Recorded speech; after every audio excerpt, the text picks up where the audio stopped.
여러분은 현재 광대한 초원의 나라 몽골의 최고 권력자가 누구라고 생각하시나요? 대통령일까요?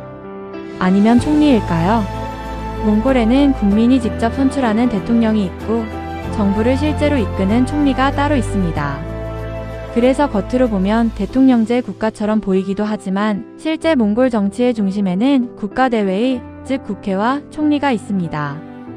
오늘은 2026년 현재 몽골의 정치제도와 대통령, 총리, 국회 구성, 주요 정당, 그리고 현 정부의 구성까지 한 번에 알아보겠습니다.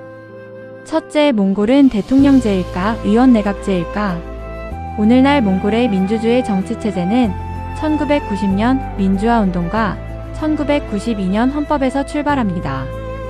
사회주의 시절 몽골은 오랫동안 몽골인민혁명당을 중심으로 한 일당 체제를 유지했습니다. 그러나 1990년 민주화 이후 다당제와 자유선거가 도입됐고 1992년 새로운 헌법이 시행되면서 현재와 같은 민주주의 정치체제가 만들어졌습니다.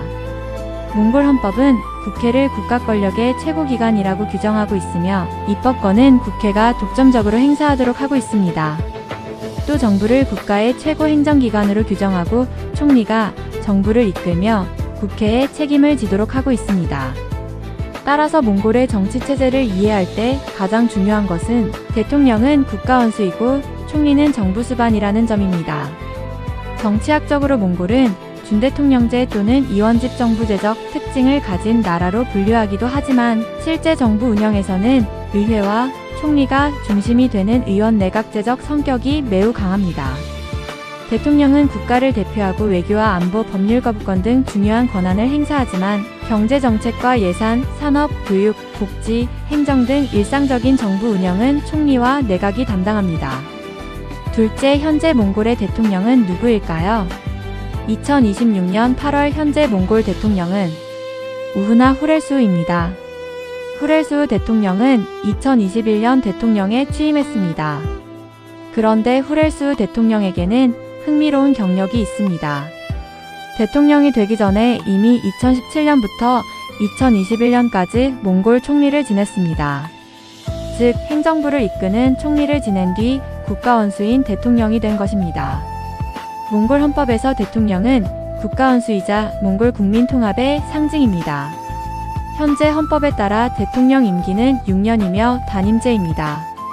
따라서 후렐수우 대통령의 임기는 2027년까지 이어지고 다시 대통령에 출마해 연임할 수는 없습니다. 대통령은 국민의 직접 선거로 선출됩니다. 국회의 의석을 가진 정당들이 대통령 후보를 추천하고 국민들이 직접 투표합니다.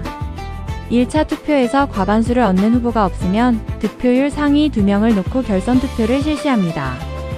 그렇다면 몽골 대통령은 어떤 권한을 가지고 있을까요? 대통령은 국회가 통과시킨 법률에 대해 거부권을 행사할 수 있습니다. 또 외교적으로 몽골을 대표하고 해외 주재 대사를 임명하거나 소환하는 과정에도 관여합니다. 사면권을 가지고 있으며 국가 비상 상황과 관련된 권한도 있습니다. 그리고 몽골군의 최고 통수권자입니다. 하지만 대통령이 직접 경제정책을 결정하거나 각 부처를 지휘하는 것은 아닙니다. 그 역할은 총리와 정부가 담당합니다. 셋째, 현재 몽골 총리는 누구일까요? 2026년 8월 현재 몽골 총리는 야모소르 오치랄입니다. 오치랄은 2026년 3월 30일 국회에서 총리로 선출됐습니다. 당시 표결에 참여한 의원 107명 가운데 88명이 찬성했습니다. 오치랄 총리는 1980년대생의 비교적 젊은 정치인으로 국회의원과 디지털개발통신 분야 장관, 내각사무처장, 경제개발 관련 정부 요직을 거쳤습니다. 그리고 2025년부터 2026년까지는 몽골 국회의장을 지냈습니다. 즉, 장관에서 내각사무처장으로 다시 국회의장으로 그리고 총리로 이동한 인물입니다. 오치랄 총리의 등장 배경을 이해하려면 최근 몽골 정치를 조금 살펴봐야 합니다. 2024년 총선 이후 오유네르덴 총리가 정부를 이끌었지만 2025년 부패 문제 등을 둘러싼 대규모 시위와 정치적 갈등 속에서 물러났습니다. 이후 곰보잡인 잔단 샤타르가 2025년 6월 총리가 됐습니다. 그러나 잔단 샤타르 정부 역시 집권 몽골인 민당 내부 갈등과 야당의 국회 보이콧 등을 극복하지 못했고 결국 2026년 3월 27일 사임했습니다. 그리고 사흘 뒤인 3월 30일 오치랄이 새 총리로 선출됐습니다. 결과적으로 몽골은 불과 1년도 되지 않는 기간에 총리가 잇따라 교체되는 상당한 정치적 변화를 경험했습니다. 네 번째, 몽골 국회는 어떻게 구성되어 있을까? 몽골 국회의 공식 명칭은 스테이트 그레이트 후랄, 몽골어로는 울슨 이으 후랄이고 우리말로 흔히 국가대회의라고 번역합니다. 몽골 국회는 한국처럼 상원과 하원이 나뉘어 있지 않은 단원제 국회입니다. 현재 국회의원은 모두 126명입니다. 과거에는 76명이었지만 2023년 헌법 개정을 통해 126명으로 확대됐고 2024년 총선부터 새로운 제도가 적용됐습니다. 현재 헌법에 따르면 126명 가운데 78명은 지역구 중심의 다수대표 방식, 나머지 48명은 정당 득표율을 반영하는 비례대표 방식으로 선출됩니다. 국회의원 임기는 4년입니다. 이 제도를 도입한 중요한 이유 가운데 하나는 보다 다양한 정치 세력이 국회에 진출할 수 있도록 하기 위해서였습니다. 실제로 2024년 총선을 통해 5개 정치 세력이 국회에 진출했습니다. 현재 국회의장은 산닥 비안바촉트입니다. 오치랄 전 국회의장이 총리로 이동한 뒤 비안바촉트가 2026년 4월 국회의장에 선출됐습니다. 현재 국회 공식 홈페이지에도 비안바촉트가 국회의장으로 자단바 바트 에르덴과 부우촐론 프레브도르지가 부의장으로 표시되어 있습니다. 다섯째, 몽골 국회의 정당 구성. 2024년 총선 결과 가장 많은 의석을 확보한 정당은 몽골인 민당 MPP입니다. 총 126석 가운데 몽골인 민당이 68석을 차지했습니다. 두 번째는 최대 야당인 민주당 데모크래틱 파티로 42석입니다. 이어 HUN당이 8석, 국민연합이 4석, 시민의진녹색당이 4석을 확보했습니다. 다만 현재는 HUN당 소속 의원 1명이 탈당해 무소속이 되면서 실질적인 현재 구성은 몽골인 민당 68석, 민주당 42석, HUN당 7석, 국민연합 4석, 시민의진녹색당 4석, 무소속 1석으로 집계되고 있습니다. 몽골인 민당은 사회주의 시대 집권당의 계보를 이어온 정당이지만 민주화 이후에는 선거를 통해 정권을 경쟁하는 현대적인 정당으로 변화했습니다. 현재 대통령 후렐수와 총리 오치랄 모두 이 정당을 기반으로 성장한 정치인입니다. 반면 민주당은 1990년 민주화 운동 이후 성장한 대표적인 야당으로 현재 42석을 가진 최대 야당입니다. 그리고 최근 몽골 정치에서 눈여겨볼 정당이 훈당입니다. 기존 양대 정당 중심 정치의 변화를 요구하는 유권자들의 지지를 받으면서 세력을 확대했고 현재 오치랄 정부에도 참여하고 있습니다. 여섯째, 현재 몽골 정부는 어떤 정당들이 구성하고 있을까? 여기에서 중요한 점이 하나 있습니다. 몽골인 민당은 국회 126석 가운데 68석을 가지고 있습니다. 과반수인 64석을 넘기 때문에 이론적으로는 단독 정부도 만들 수 있습니다. 그러나 오치랄 총리는 2026년 새 정부를 구성하면서 훈당과 국민연합을 참여시킨 연립정부를 출범시켰습니다. 따라서 현재 몽골 정부는 몽골인 민당, 훈당, 국민연합의 3당 연립정부입니다. 현재 의석 기준으로 보면 이 세 정치 세력은 모두 합쳐 79석을 확보하고 있습니다. 반면 민주당과 시민의진녹색당은 정부에 참여하지 않고 야당에 있습니다. 일곱째, 오치랄 정부의 내각 구성. 현재 오치랄 정부는 총리 외에 19명의 강요로 구성되어 있습니다. 즉 총리까지 포함하면 약 20명 규모의 내각입니다. 강요의 정당별 구성은 몽골인 민당 16명, 훈당 2명, 국민연합 1명입니다. 여기에 몽골인 민당 소속 오치랄 총리가 정부를 이끌고 있습니다.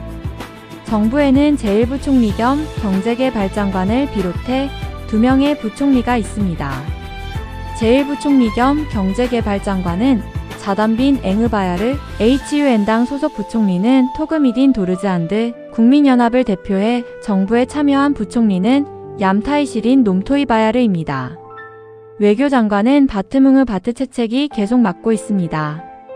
이 밖에도 재무, 법무내무, 광업중공업, 국방, 환경기후변화, 교육, 가족노동사회보호, 교통, 문화체육관광청년, 건설도시개발주택, 농업, 디지털개발, 에너지, 보건 등의 부처가 구성되어 있습니다. 정부는 이를 경제와 사회의 여러 규제를 풀겠다는 이른바 얼라크 정책으로 추진하고 있습니다. 8째, 대통령과 총리 가운데 누가 더 강할까?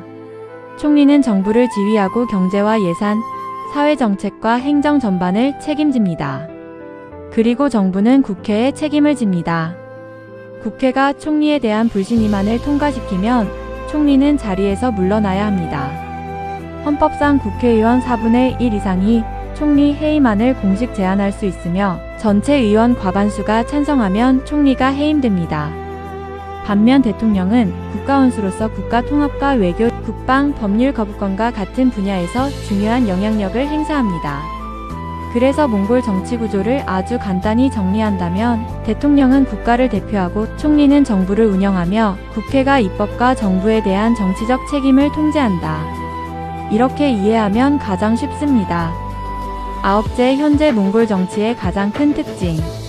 2026년 현재 몽골 정치를 이해하는 핵심 단어는 저는 3가지라고 생각합니다.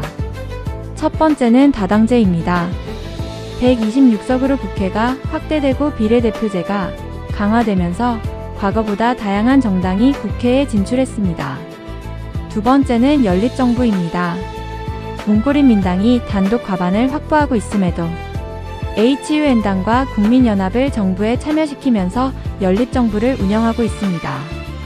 세 번째는 정치적 안정입니다. 2025년 오윤에르덴 총리에서 잔단 샤타르 총리로 그리고 2026년 다시 오치랄 총리로 지도자가 바뀌었습니다.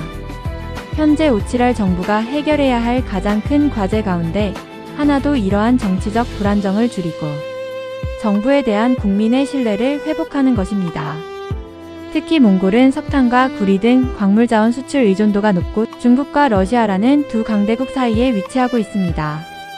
따라서 국내 정치의 안정은 단순히 국내 문제에만 그치지 않고 외국인 투자와 광물자원 개발, 그리고 몽골의 대외 정책에도 직접적인 영향을 미치게 됩니다.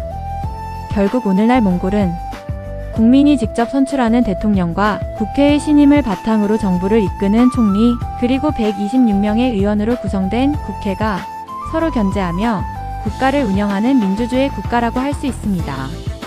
그리고 2027년에는 다시 대통령 선거가 예정되어 있습니다. 따라서 앞으로 어떤 정치 세력이 새로운 대통령 후보를 내세우고 현재 오치랄 정부가 정치적 안정과 경제개혁이라는 두 가지 과제를 얼마나 성공적으로 해결하느냐가 앞으로 몽골 정치의 가장 중요한 관전 포인트가 될 것입니다. 지금까지 2026년 현재 몽골의 정치 제도와 대통령, 총리, 국회와 정당, 그리고 정부 구성에 대해 알아봤습니다. 감사합니다.